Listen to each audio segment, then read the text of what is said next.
Mrs. Frisby and the Rats of Nimh. Chapter 10, Brutus. "Stop where you are," said the rat. "How did you get in here?"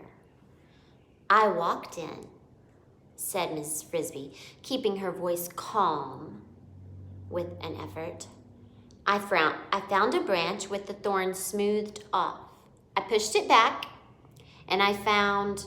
"I know," said the rat rather rudely. "And now walk out again. You aren't allowed in here." He moved a few inches toward her, placing himself between her and the entrance. She noticed how powerful his muscles looked under his glossy coat. He would almost be a match for Dragon. Almost. "Go on," he repeated. "But I have a reason." "I don't care what you have. Go away. You're small. I wouldn't want to hurt you." "Are you Justin?" Mrs. Frisby inched back as the rat inched forward. "I'm Brutus. Justin's not here." That was reasonably obvious, Mrs. Frisby thought. The rat named Brutus added, "You know Justin?" "No," said Mrs. Frisby. "That is, not exactly." "If you don't know him, how do you know his name?" Brutus said. And Mrs. Frisby observed that although Brutus was greatly oversized and muscular, his eyes were bright enough, he still looked very young. "It was told to me by a friend. Can I see him?" "Justin? No, he's at a meeting. I'm taking his place." "They're all at a meeting but me." Bad luck, thought Miss Frisby. He's a substitute. She asked, "Then can I wait for him?" "No," said Brutus. "You can't stay here. I've got orders. Now go, or I'll have to take you out myself." He moved forward again. "My name," said the mouse desperately, "is Mrs. Jonathan Frisby. I want to see Nicodemus." It didn't work. "I don't care what your name is, and you can't see Nicodemus. That's for sure." Brutus now looked both puzzled and annoyed. "Move on and be quick." "All right," said Mrs. Frisby. "You needn't force me. I'll go." She turned slowly and walked back the way she had come. She felt like crying. After coming all this way and flying to see the owl, to be turned back so abruptly at the end, she thought, as she walked into the darker part of the bush. Maybe she could just wait for an hour or so until the meeting, what kind of meeting could it be, was over. And then maybe she could go back, and then perhaps the rat named Justin would be at the entrance then. But would Justin pay any more attention to her than Brutus had? She had a feeling that he would. But when she stopped, she heard footsteps behind her. She looked back and saw that Brutus was following her.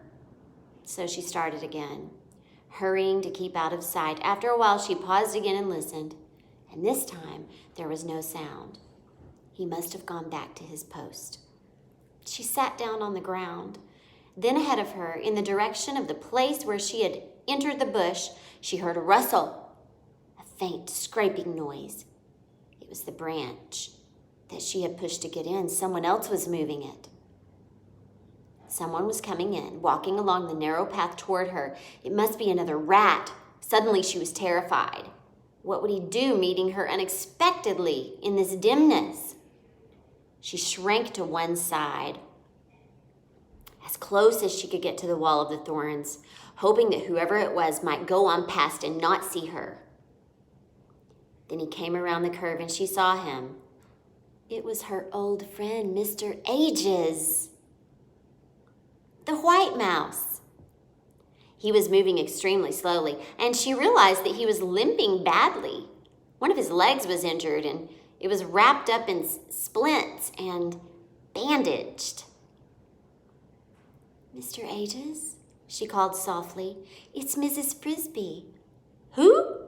He peered into the shadow. "I can't see you." "Mrs. Frisby?" She moved to the middle of the path in front of him. "Why, so it is, Mrs. Frisby. How do you do?" He sounded cordial enough, but he was startled. "I didn't know that How do you happen to be in here?" "It's a long story." "Then tell it to me while I rest. I'm supposed to be at a meeting, but I'm late already, and a few minutes more won't matter. As you can see, I've had a bad fall and broke my ankle." "I'm sorry to hear that. I hope it doesn't hurt."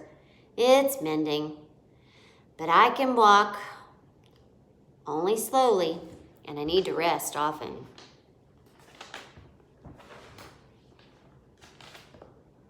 He sat down with a sigh. "Now tell me what you're doing in the rat's bush."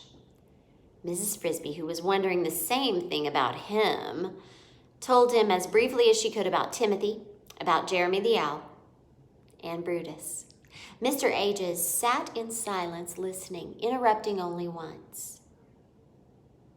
"You went through the owl's tree?"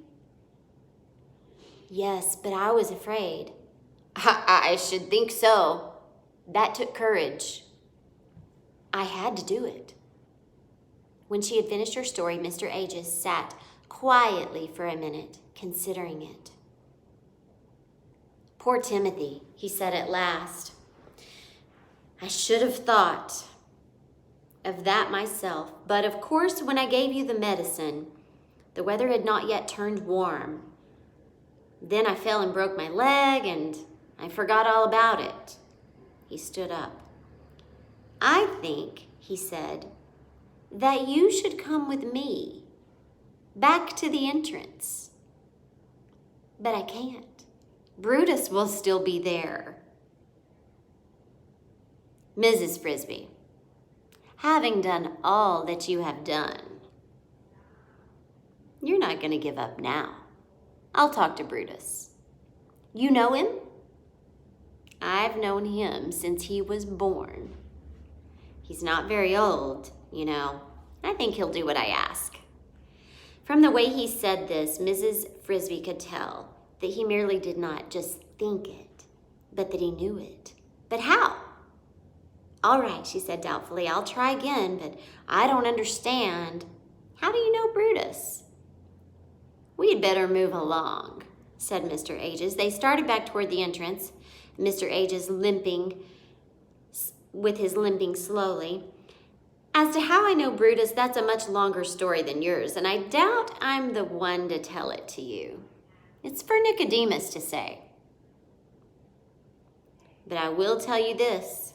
If you go into the entrance, as we will, if you are to ask for help, you must promise that you will never tell anyone anything about what you see or hear."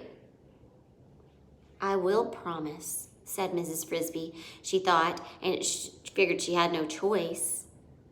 "The owl told me that too." When they approached the entrance again, Mrs. Frisby saw that Brutus stood at his post before, but that another rat had now joined him. Two of them, she thought. I hope Mr. Ages knows them both. The new rat saw them coming. He looked alert, dark gray in color. And he was extraordinarily handsome, though he was not so huge as Brutus. "Mr. Ages," he said, "how's the leg?" "Better, but it'll be a while before I can run again." "Justin," said Brutus, staring at Mrs. Frisby. "There she is. That's the one I was telling you about." "Is she now?" Justin said, looking at her casually. He did not sound particularly alarmed. "Mrs. Frisby," said Mr. Ages formally, and introduced her. "May I present my friends, Justin and Brutus." How do you do? Brutus sounded doubtful. Mrs. Frisby, said Justin. Not Mrs. Jonathan Frisby. She is Mrs. Jonathan Frisby, said Mr. Aegis. A widow, as you know. Madam, said Justin, bowing politely, it is an honor to meet you. Brutus now looked astonished. You both know her? Who is she? Brutus, said Mr. Aegis gently, don't you remember Mr. Jonathan?